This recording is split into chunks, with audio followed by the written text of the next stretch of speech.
পঞ্চায়ত নিৰ্বাচনক লৈ অসমত সমাজবাদী পাৰ্টিৰ সাংগঠনিক কাম কাজ আৰম্ভ। বৰপেটাত সমাজবাদী পাৰ্টিৰ ৰাষ্ট্ৰীয় সচিব তথা অসমৰ প্ৰভাৰী প্ৰফেচৰ ভুৱন যোশীৰ সংবাদমেল। সমাজবাদী পাৰ্টিৰ চাইকেলৰ প্ৰতীক হ'ব অসমৰ ৰাজনৈতিক বিকল্প। ৰাজ্যৰ 126টা বিধানসভা সমষ্টিত বুথ পৰ্যায়ত সংগঠন শক্তিশালী কৰি তোলাৰ বাবে প্ৰয়াস কৰাইছে এতিয়া সমাজবাদী পাৰ্টিৰ ৰাজ্যিক নেতৃত্বই। অন্যহাতে আগন্তুক পঞ্চায়ত নিৰ্বাচনত চাইকেল প্ৰতীকক লৈ নিৰ্বাচনত নামিব সমাজবাদী পাৰ্টি। অৱশ্যে মুহূৰ্তত সাংগঠনিক ভেটি মজবুত কৰাৰ কামত জড়িত হৈছে। নিৰ্বাচনত কোনো দলৰ সৈতে মিত্ৰতা সন্দৰ্ভত দলৰ শীৰ্ষ নেতৃত্বই সিদ্ধান্ত ল'ব। সংবাদমেলত প্ৰধানমন্ত্ৰী নৰেন্দ্ৰ মোদী আৰু মুখ্যমন্ত্ৰী হিমন্ত বিশ্ব শৰ্মাক সমালোচনা কৰাও দেখিবলৈ পোৱা যায়। অন্যহাতে উত্তৰ প্ৰদেশত সমাজবাদী পাৰ্টিৰ চৰকাৰ হ'লে ৰাজ্যখনত অসম ভৱন নিৰ্মাণৰ বাবে অখিলেশ যাদৱক দাবী জনাব। সংবাদমেলত সমাজবাদী পাৰ্টিৰ ৰাজ্যিক সভাপতি ব্ৰজেন সন্দিকৈৰ লগতে আন কেইবাগৰাকীও নেতা অংশগ্ৰহণ কৰা দেখিবলৈ পোৱা যায়। आज मेरा नाम प्रोफेसर भुवन जोशी है। मैं समाजवादी पार्टी का राष्ट्रीय सचिव, राष्ट्रीय प्रवक्ता और असम का इंचार्ज हूँ। ये पहली मेरी असम की राजनीतिक यात्रा है और 21 फरवरी से 28 फरवरी कल तक मैं असम में रहूँगा और लगातार संगठन के विस्तार के लिए मैं हमारे जो प्रदेश अध्यक्ष है आदरणीय ब्रोजन हेडिक साहब और हमारे जो प्रमुख महासचिव है एडवोकेट नारायण दत्त साहब, इनके नेतृत्व में हम लोग असम में आगे बढ़ने का काम कर रहे हैं। और जो आज जो भारतीय जनता पार्टी कहती है कि यहाँ पर जो शासन है वो कथित चाय वाले का शासन है और कहती है कि प्रधानमंत्री जी चाय वाले थे, लेकिन मुझे बड़ा दुख हुआ असम में आकर, अगर चाय वाले माननीय प्रधानमंत्री जी है जो कि हम कथित कहते हैं, कथित means the peoples don't know Modi ji is chai wala, but Modi ji is himself saying that I am a chai वाला.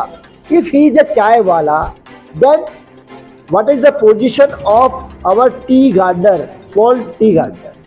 This is the question. और जब हम ये पा रहे हैं कि जहाँ के जो चाय बागान के जो स्मॉल गार्डनर है उनकी हालत खराब ही नहीं बद से बदतर है, और जो सरकार ने वादा करा था, जो न्यूनतम मूल्य उनके लिए जो तय करा था, वो भी सरकार देने में असमर्थ है। और हेमंत बिस्वा साहब के लिए तो एक बात असम में बड़ी विख्यात है।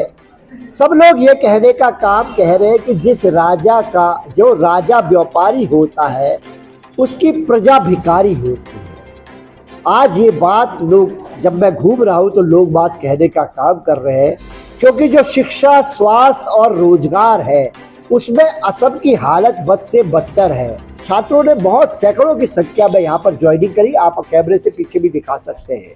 तो छात्र, क्योंकि इस देश में हमारा ये मानना है कि जब भी कोई सामाजिक मूवमेंट हुआ है, आंदोलन हुआ है या राजनीतिक आंदोलन हुआ है, उसमें छात्रों की भूमिका बहुत बड़ी है। तो समाजवादी पार्टी हर तबके से जुड़ेगी। आने वाले समय में हम लोगों ने रोड मैप तैयार करा है। माननीय प्रदेश अध्यक्ष ब्रोजन हेडिक के नेतृत्व में, हमारे जनरल सेक्रेटरी साहब नारायण दत्त जी के नेतृत्व में हम लोग 126 विधानसभा के बूथ स्तर तक अपने संगठन को ले जाएंगे। हम लोग पंचायत का चुनाव लड़ेंगे, मैं अधिकृत रूप से आपसे कह सकता हूँ, और विधानसभा के चुनाव में हमारा केंद्रीय नेतृत्व फैसला करेगा कि हमें चुनाव लड़ना है कि नहीं। हम लोग पंचायत का चुनाव लड़ने की तैयारी कर चुके हैं और हमारे नेता माननीय अखिलेश यादव जी के द्वारा जो चुनाव आयोग को दिशा निर्देशित भी कर दिया गया है, हमारे प्रदेश अध्यक्ष को वो लेटर भी चुनाव आयोग के द्वारा यहाँ पर मिल गया है। हम लोग साइकिल के सिंबल के साथ जनता की अदालत में जाएंगे और समाजवादी पार्टी एक नया विकल्प असम में बनेगी, ऐसी भावनाएं में है। प्रकार मैं उत्तर प्रदेश से आता हूँ। उत्तर प्रदेश में जो सरकार के खिलाफ लिखने लगता है, सरकार उसको जेल में डालने का काम करती है। जो विपक्षियों की बात को उठाने लगता है उसको जेल में डालने लगता है। मैं ये जानता हूं कि हेमंत बिस्वा सरकार ने कहीं ना कहीं आपकी कलम पे रोक लगाने का काम करा है। ये लोकतंत्र को कमजोर कर रहे हैं, संविधान को कमजोर कर रहे हैं, देश को कमजोर कर रहे हैं, हमारी संस्थाओं को, संवैधानिक संस्थाओं को कमजोर कर रहे हैं। किस प्रकार इन्होंने आपने देखने का काम करा कि चुनाव आयोग को भी अपनी कठपुतली बनाने का काम करा है। ये असम ने हमेशा इस संस्कृति को जोड़ने का काम करा है। और हमेशा इस देश की संस्कृति को बचाने में हम सब के लोग आगे आए। मुझे पूरा विश्वास है कि असम से ही परिवर्तन की बयार बहेगी और 2026 में जब सरकार बनेगी समाजवादी पार्टी का वहां पर शासन होगा और जनता के जो मुख्य मुद्दे हैं, जो शिक्षा, स्वास्थ्य, रोजगार है, हम लोग काम करेंगे। और मैं निवेदन करूंगा अपनी नेता माननीय अखिलेश यादव जी और माननीय डिम्पल यादव जी से, जब हमारी उत्तर प्रदेश में सरकार बने, मैं उनसे लिखित में उनको सूचना देने के लिए प्रयास करूंगा कि वो असम में एक असम भवन उत्तर प्रदेश में भी बनाए, जिससे असम की संस्कृति से उत्तर प्रदेश के लोग और देश के लोग भी सीख पाए। इस काम को उत्तर प्रदेश में समाजवादी पार्टी की सरकार आएगी तो हम पूरा प्रयास करेंगे इस दिशा में काम करने के लिए। हम लोग 126 विधानसभा के बूथ स्तर तक अपने संगठन को मजबूत करेंगे, इस दिशा में हम लोग काम कर रहे हैं। और जो विधानसभा में अलायंस होगा नहीं होगा ये केंद्रीय नेतृत्व का विषय है। मुझको और अध्यक्ष जी को, महामंत्री जी को पार्टी ने जिम्मेदारी दी है 126 विधानसभा के प्रत्येक बूथ तक जाकर पार्टी को मजबूत करना। ये संगठन का दायित्व हम करेंगे, अलायंस का दायित्व माननीय अखिलेश यादव जी हमारा केंद्रीय नेतृत्व।